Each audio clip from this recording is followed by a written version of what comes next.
오늘날 지금 이런 상황이 너무, 2000년 동안 이것이 계속 했지만, 시대가 갈수록 인간의 헬레니즘 문명이 발전하면 할수록, 세상 문화가 발달하면 할수록 여성의 권세가 더 강화됩니다. 남자들은 그만큼 권세가 약화되는 거예요. 그런 것처럼 교계 안에서도 말씀을 가르치는 사람의 권세는 약화되고 권사님들이 권세가 강화되게 돼 있습니다. 이것은 뭐예요? 타락이 자꾸 깊어진다라는 뜻이다 이 말이야. 여자의 권세가 강화되는 것은 타락이 끝이 와간다 그런 것을 반증하는 거예요. 이 얘기하면 이제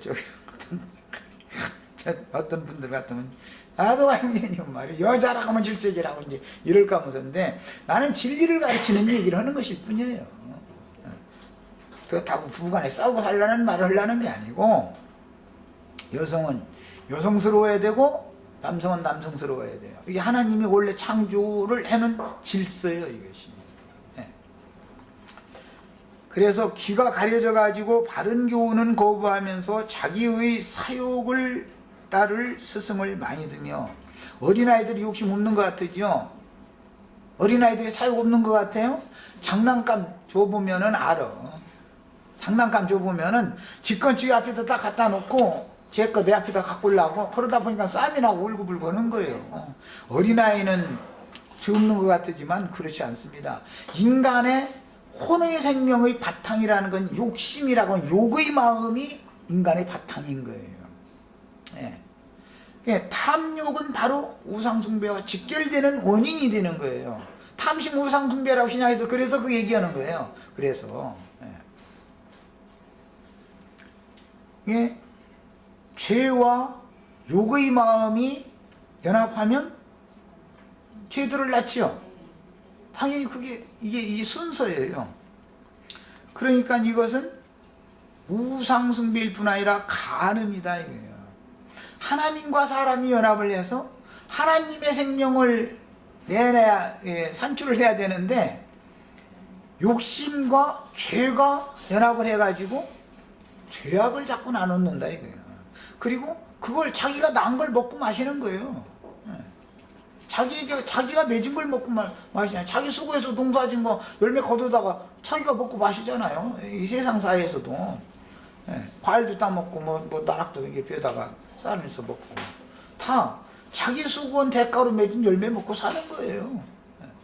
육체의 수고의 결과로 나온 육체의 열매를 모든 육신의 인간들은 먹고 마시며 평생을 살다가 가는 거예요.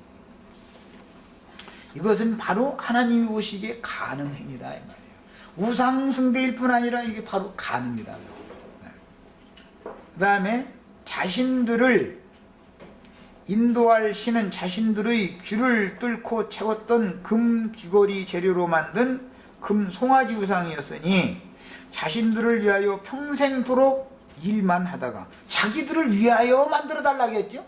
우리를 위하여 신을 만들라고 그랬죠. 여호와를 위하여가 아닙니다. 자신들을 위하는 거 이거는 전부.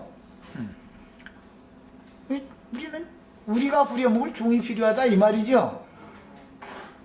그래서 소를 만든다고 말을 만드는 게 아니라 바로의 병거니 마병되니 이런 얘기 애굽은 전부 말과 관계되는 얘기를 하지 바로의 준마 다 이렇게 애굽 얘기는 말과 관계되는 얘기를 하지 소와 관계되는 얘기를 하질 않아요. 이스라엘 백성들만 소를 자꾸 추종하는 거예요.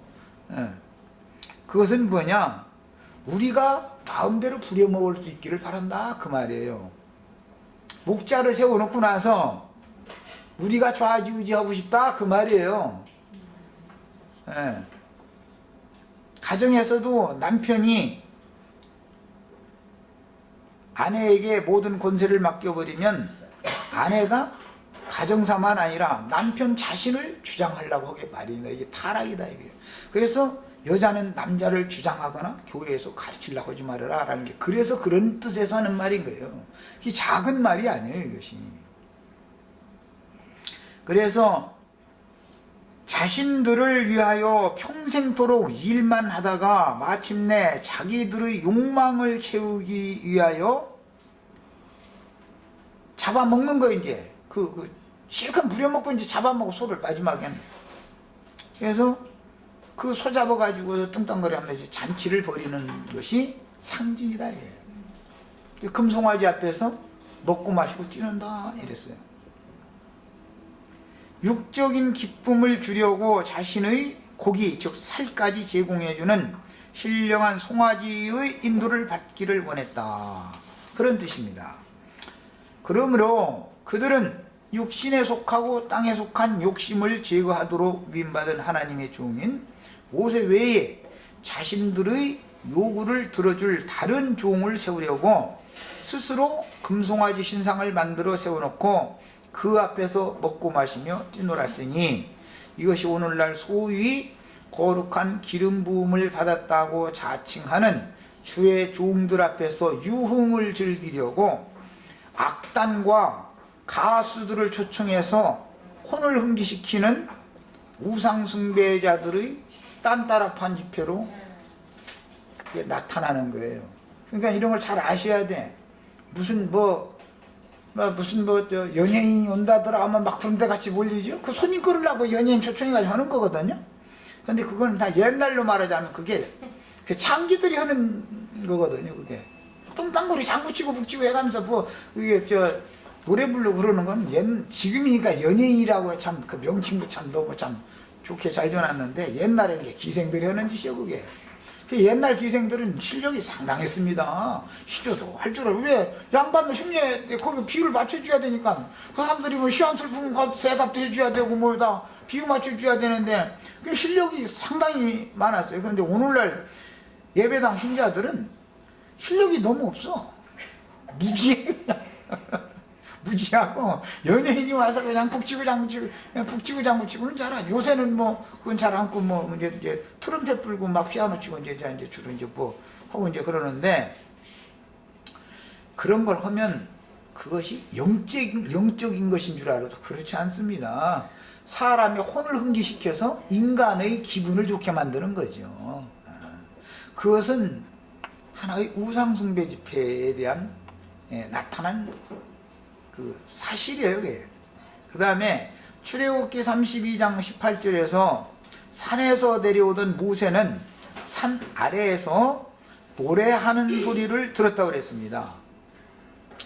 19절에서는 송아지와 춤추는 것을 보았다고 그랬습니다. 이 모든 것이 아론의 주도하에 그들의 귀걸이로 만든 금송아지 앞에서 일어났으니 이런 짓이 이방인들의 우상숭배를 그대로 본받은 경배행위로서 훗날 우상의 집에서는 반드시 우상의 제물을 먹고 마시며 행음하는 제사의식으로 이것이 변질되게 됩니다. 그러니까 기독교계의 예배, 소위 말하는 예배라고 하는 것이 이런 과정을 거쳐서 이렇게 변질된다 이거예요. 자칭 주의 종이라 하는 인간 우상인 금송아지 우상 앞에서, 계시록에서는 땅의 짐승들이라고 그러죠. 먹고 마시며 행음하는 경배 행위는 오늘날의 기성교계 모임들에서 세상적인 악기 연주자들과 소위 복음 가수들을 초청하여 육신에 있는 혼을 흥기시키고는 말도 같지 않은 설교로 미혹하는 집회가 대표성을 갖고 있으며, 우상의 설교를 맹종하여 아멘 아멘을 연발하면서 기뻐하는 신자들의 모습은 음녀 이세벨의 교훈으로 인하여 변질된 주의 종들과 신자들이 영적인 간음을 행하는 것을 보여주는 것입니다.